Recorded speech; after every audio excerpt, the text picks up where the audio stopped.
Hello, everybody. We have my friend Audrey here.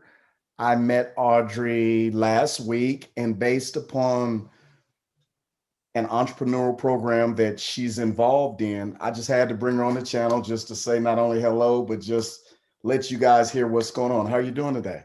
I'm good. How are you today, Sean? I'm really good dealing with 17 and 19-year olds training animals has been an exciting day. I bet. Chaotic it sounds. Yeah, it's a blessing because one thing that I learned, I have some great conversations with them. And Mhm. at the same time, an animal can teach you something about temperament because a lot of them are different. Some of them are super aggressive, some of them are passive. And so I just take those skills and I apply them in my own life as well as making observations about others. What was your day like? Today, I didn't really have any classes. I just had a session for a new job I'm about to start in June. So I got to meet some new people at the job and I walked my roommate's dog a couple times to get some fresh air and I cooked a Hello Fresh. Okay, okay. Tell us a little bit about yourself. All right. Well, so I'm 21. I'm about to be 22 next week, actually. And I'll be graduating from UT Austin this month. And I was adopted from China actually when I was a baby. So gratitude is a big thing, part of my life. I'm very grateful to be here, to have a family that had chosen me, and to even have these kind of opportunities and to connect with people like yourself and everyone I've ever come across to in my life. So Okay. yeah. So, this particular entrepreneurial program, tell us about it. So I'm in a class and it's called Social Cultural Entrepreneurship, and it's to help fulfill my business credits here at UT. And basically, the whole basis of this class surrounds around this big project where we had to choose a culturally marginalized group. And from there, we have to try to build a business in order to, at the end of the class, present to some angel investors and see if they're willing to give us money in order to help profit and start our business.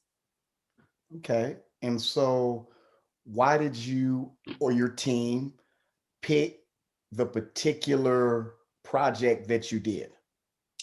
So we chose originally our specific of it was Black felons because we were very between. There's certain groups we were between either transgender people from the LGBTQ community or Black felons. And honestly, I will admit from the start throughout doing this project, I've learned immensely way more things and had no idea how difficult it is for some people. And we chose this just because a girl in my class, my group specifically, she knows a lot of people who were incarcerated and seeing how they dealt with things. My uncle incarcerated himself, and we just saw that this issue definitely needs to become brought to life in order to help these people have a fair chance to have a roof over their head and not be so judged just because of something that happened years ago. That was one of the most impressive things to me because I've been in discussions with different individuals. Because I myself, being a formerly incarcerated individual, ran into this difficulty of finding housing, and not only housing, but insurance. So basically, the way I understand it, just because I haven't had a license in a few years and some other things based upon my incarceration, I'm charged double for insurance that I have to be legal. And then once I got that straight, because of course I've got to drive, when I ran into the housing, I found some people who were super helpful. But when it came to actually executing a lease, I ran into some difficulties. So, one, I want to say, as one of those individuals, I not only hope that you guys win, I actually hope that it comes to fruition because I myself, I was even considering it. I said, hey, there are a lot of people who need housing. And if I was ever in a position to provide for them to get that housing, affordable housing, I would do that. And so, what's your greatest takeaway from some of the things that you've learned concerning individuals finding difficulty in finding housing? I mean, I think just from the experience of getting to interview people like you and from jail to jobs, all the people, first, I want to highlight just how amazing it is that you guys have had these experiences and you want to take what you have and help so many with what they're going through now because they're going through the same thing, some different things. And I think that shows such compassion and a lot of things that come up was the whole second chance thing. And we actually, in honor of you, you brought up in one of our interviews to name our thing second chance housing, which we are doing. And we love it. It's amazing. And we can't wait to tell a story with our presentation. That's off topic with your question. But yeah, Okay. the whole second chance thing and how as a human being, you make a mistake, but you shouldn't be just because these people specifically, they paid for their crime in prison. There's no reason that that should affect them years on later, even, you know what I mean? So I think getting to hear such personal stories and listen even more what affects you guys, not just housing, but so many other things. I didn't know about the insurance thing and everything like that, but it's really opening my eyes more and showing me just how unfair the treatment is to such people and just how we should try our best to be able to help them have a way to live, you know? And Okay. yeah. So if I would have asked you, what do you think about formerly incarcerated individuals finding housing? If I'd have asked you that 6 months ago, as opposed to tonight, what would have been some of the differences in your answer? I think I would still stay the same with like, yes, 100% the housing. It's just I had no idea specifics of it. I'm definitely all for all of that, but just hearing what exactly and like seeing how some family members of mine who got gone through something like that. And for example, my uncle, he's about 65 years old now, and he lives in a house that my grandma provides for him. He has no money, no able to get certain things because of what's stopping him. And it's very difficult to watch. So not just personally, but just like just seeing, I think my answer would have been the same in the past as well. It's just really great to get to connect with people and just to hear more and spread the word more, especially after learning more with this project. So. Well, I applaud not only your efforts and your team's effort, but the fact I've come across some of your, posts, and you have a lot of fun. And at the age that you're at and you're in school, to even be considerate enough not only to take your time to do interviews, and you're very professional. I know that you're going to be successful. And I just want to continue to encourage you that whatever it is that you are successful with, as you keep that grateful mindset, I know that you're going to prosper. I know that you're going to help some people. And so at this point, I ask some people sometimes, do you have any questions for me on any topic or anything? Because so many times when people do interviews, it's always, let me ask you this, let me ask you that. And so I open myself up so that I can feel maybe some of the same tension, or just, okay, what's she going to say? I don't know. So do you have any questions?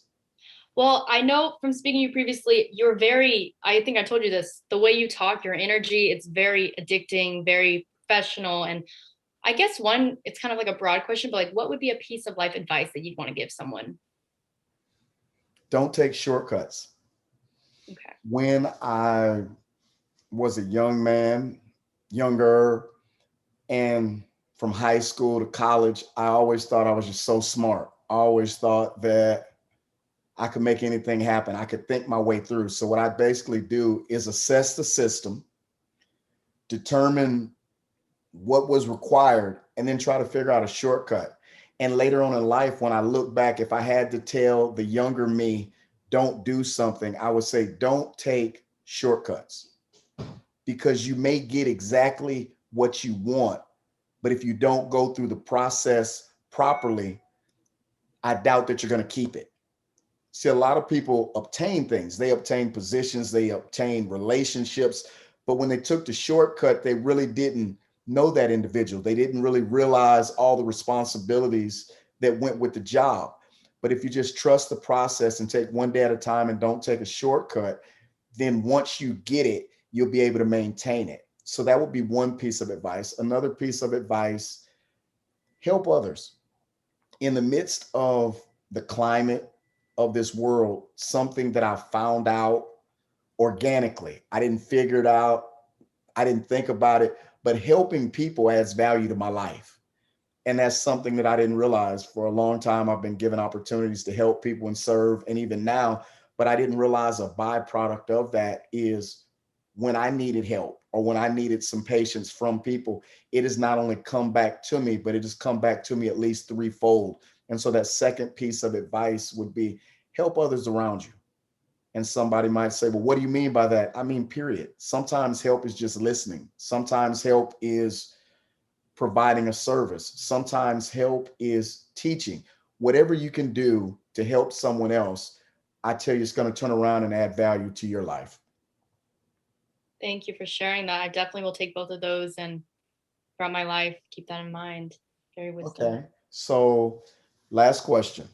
Mhm. What would a win look like for your team and personally?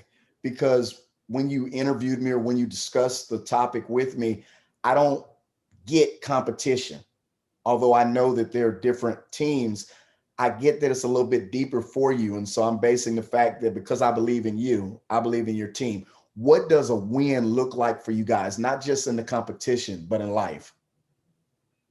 I guess to not only being able to have such complexes built for these people where it's affordable and there's structure in it and it's a community, but also I believe just with the whole legislative action of taking off the whole check this about your past, asking have you committed a felon.